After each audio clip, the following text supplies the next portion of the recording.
Hi guys, this is just a quick video to help you go through some of the key characters in Romeo and Juliet. We're going to think about their impact as a play as a whole and also think about some of the contextual factors that impact our understanding of the play.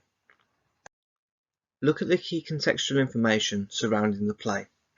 Now, Romeo and Juliet is a very interesting play and there's a lot of different contextual elements that you need to consider when analysing the text.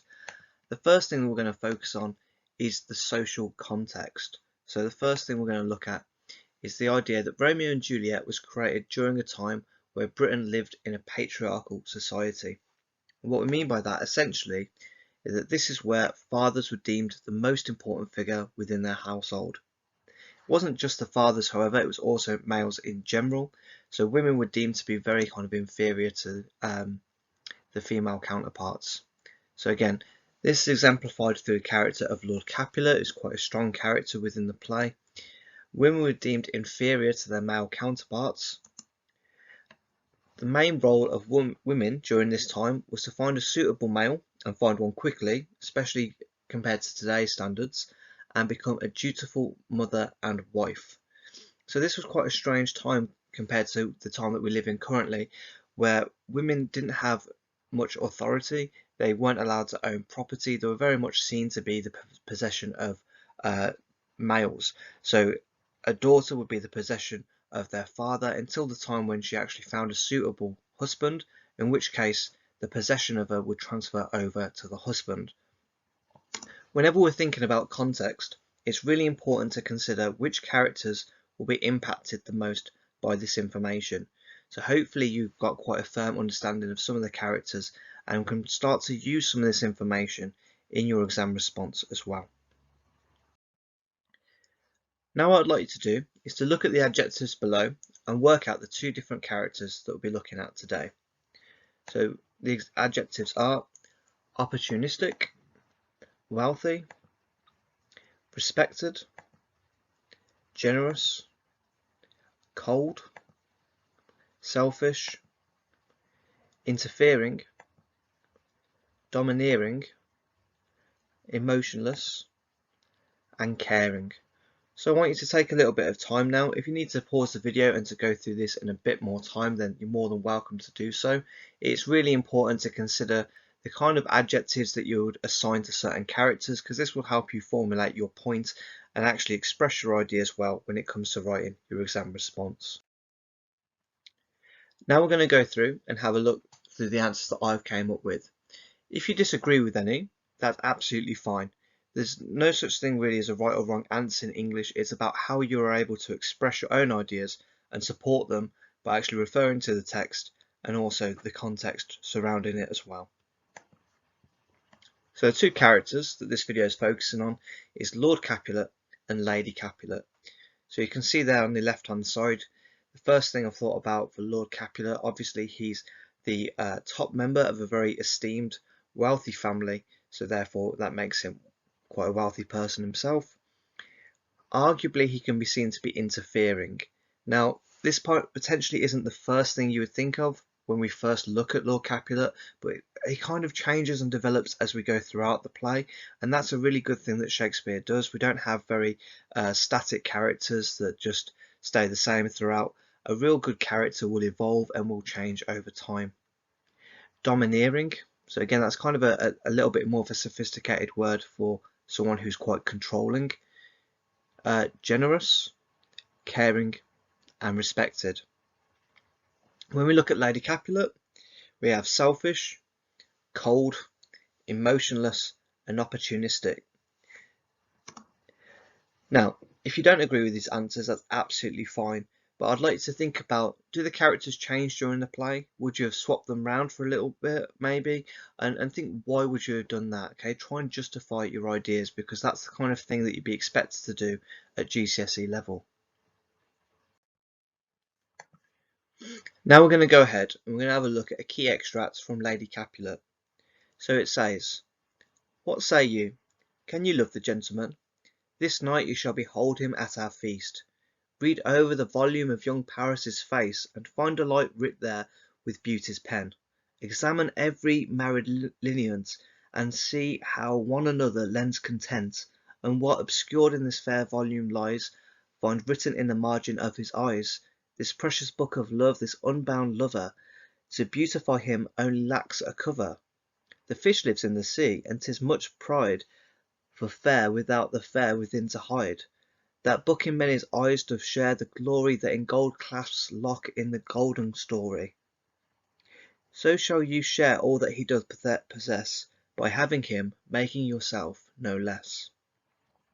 So hopefully this is an extract that you're already familiar with. If not, this comes kind of at the start of the play, where Lady Capulet is talking to her daughter about the potential of marrying Paris. So the first thing we're going to think about here when we're making our annotations, when she says, "What say you?" It's very simply, she's just saying, what do you say? Can you love this gentleman? What is your opinion on him? What do you think, and what impression do you have of him? This night you shall behold him at our feast.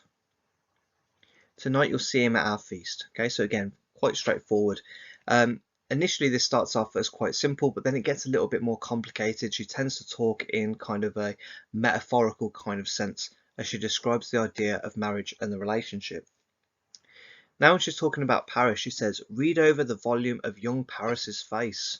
So look carefully at his face and find a light writ where with beauty's pen. So have a look, see if you can find something that you think is attractive or likeable about his appearance. And what obscured in their fairness volume lies, find written in the margin of his eyes. If you're confused, look into his eyes. Now this might be a very old-fashioned reference where it was believed that the eyes were the key to the soul. Looking someone in the eye is normally a good indicator of whether you think they are a certain type of character, whether they're someone you can confide in or someone not to be trusted. So it's an important thing to note. Looking someone in the eyes is quite important during this time as well. This is where we get a little bit strange as well. The fish live in the sea, and 'tis much pride for fair without the fair within to hide. So she's using the idea of the fish living in the sea as a metaphor here. So it's wrong for a beautiful woman not to be with this man, right? Beautiful women marry beautiful men, just as fish have to go and live in the sea, right? It's natural, it's only nature, and it shouldn't be something that should be resisted. And then we've got this kind of last part on this side. So shall you share all that he doth possess, by having him, making yourself no less. So this is where she actually seems quite opportunistic here. So she says you will have everything that he has and lose out on nothing. So this actually can be linked to the context within the play. The idea of a woman finding a suitable male. Paris comes from quite a wealthy family as well. So Lady Capulet is saying that by entering into a marriage with Paris, she isn't losing out on anything in terms of their reputation, in terms of their family's status. It's only going to help them to grow and to improve. So on the other side then, it says, examine every married lineament. So look and see how handsome he is. Look at how his face comes together to make a perfect kind of picture of a person. Again, speaking in quite a metaphorical sense here, this precious book of love, the unbound cover, to beautify him only lacks a cover. So Paris is a book in this case, and all he needs to make him complete, to make him really beautiful, is a wife. A wife is the thing that would encompass the book, or wrap around it, essentially, in this metaphor. It's quite a nice way to put it in one sense. This is actually considered an extended metaphor now, because she keeps talking about the idea of marriage as though it is a book as well. That book in many's eyes does share the glory that in gold clasps lock in the golden story. Many people would envy you, and think about the fact that they're using words like glory, like gold, kind of giving you a semantic field of positivity, of wealth, of something that should be sought after and something that should be admired. If you would like to spend a bit more time going through that extract, please feel free to pause the video. And now we're going to go ahead. I'm going to look at a simple kind of question you can have a go at, just to practice and just to demonstrate your understanding of Lady Capulet. Using everything you've learnt so far, respond to the exam question below. How has the character of Lady Capulet been portrayed here and elsewhere in the play? So before you have a go at this question, it's important to think about the following steps. So in your response, you should make a clear reference to the focus of the question. So have a look at the question and really think about what is it specifically asking you to comment on in your writing. So it's talking about Lady Capulet. Obviously that's going to be something that's going to form the focus of your writing. But this next bit is quite interesting here where it says here, so in terms of the extract that you've just been presented with, and then it says and elsewhere in the play. So that is telling you that in order to actually get a good mark for this response, you have to 100% speak about other aspects of the play as well. Demonstrate a strong understanding of the play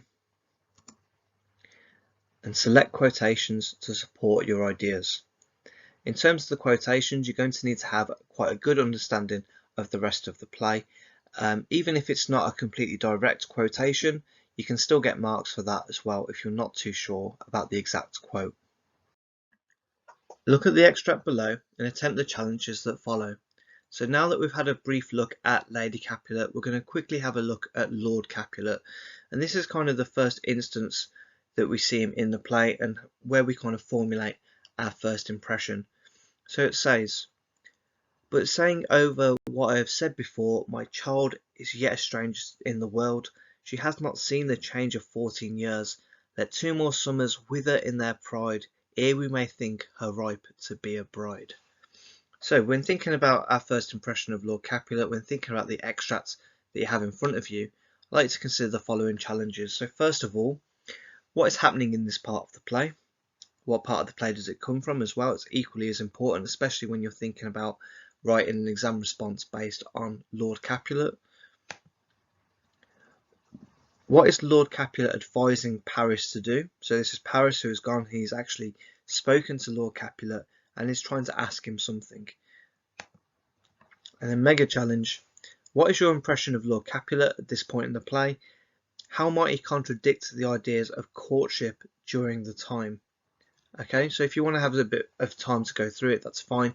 We're now going to go ahead and look at the annotations and to see if we can figure out what is really happening in this part of the text. Check your answers against the ones below. So here we have the same extracts. The first thing we're going to say is this bit here. So Paris has already asked permission to court Juliet. So Lord Capulet is saying, by saying over what I have said before, he said, I've told you many times, right? We've had this conversation before, but due to the actual social convention at the time, Paris has to ask the father of the woman that he wishes to court, which again is a very old-fashioned way of saying to date, before he's allowed to actually proceed with it. My child is yet a stranger in the world. She has not seen the change of 14 years. So she's not even 14 yet. Now, by today's standards, that seems like it's very young to get married. However, many of the people at Juliet's age already would have been married and potentially have children at this point. So in terms of the actual context of the play, we can kind of infer that Lord Capulet is probably being a little bit protective of his daughter, especially when he uses words like stranger in the world, right? It says that, you know, she's still a baby, she's still very young, she still needs some more time at home to grow and to mature. Ere we may think her ripe to be a bride, so then she'll be ready to be married. So my child is yet a stranger in the world. Juliet is only daughter, right? So again, that is significant as well. She's the only daughter he has, and that might be why he seems to be quite possessive as a father at this stage in the play. Let 2 more summers wither in their pride, and then she'll be ripe to be a bride. Let 2 more years pass by. So he's saying let her get to be 16 years old before she can actually go and get married. So think about how Lord Capulet's actually coming across in terms of these days. The role of a father, he would have been thinking very much about getting his daughter married off, finding her a suitable husband, as is the normal conventions of the time. Using everything you have learnt, attempt the exam style question below. So let's say you don't want to have a go at the one at Lady Capulet, that's absolutely fine, but it's good to practice either Lady Capulet or Lord Capulet because they are important characters in the play. So here's the question. How has Shakespeare presented the character of Lord Capulet in the play? When you're writing your response, you need to make sure you are using a relevant quotation, so one that is actually going to support the point you are trying to make. Comment on the effects of your evidence. Respond appropriately to the question. Make an appropriate point. And indicate a clear knowledge and understanding of the play. Whenever you get an exam question, it will expect you to not only comment on the extract that's in front of you, but also demonstrate a good understanding of the play as a whole. So just commenting on the extracts in front of you won't be enough to get you a high grade. If you need any additional support or help, then new videos will be added every single week. Alternatively, you can leave us a comment below or visit our partner channel, Bookworm Teaching, for more lessons and guidance on all things English. Thanks a lot guys, and all the best with your revision in the future.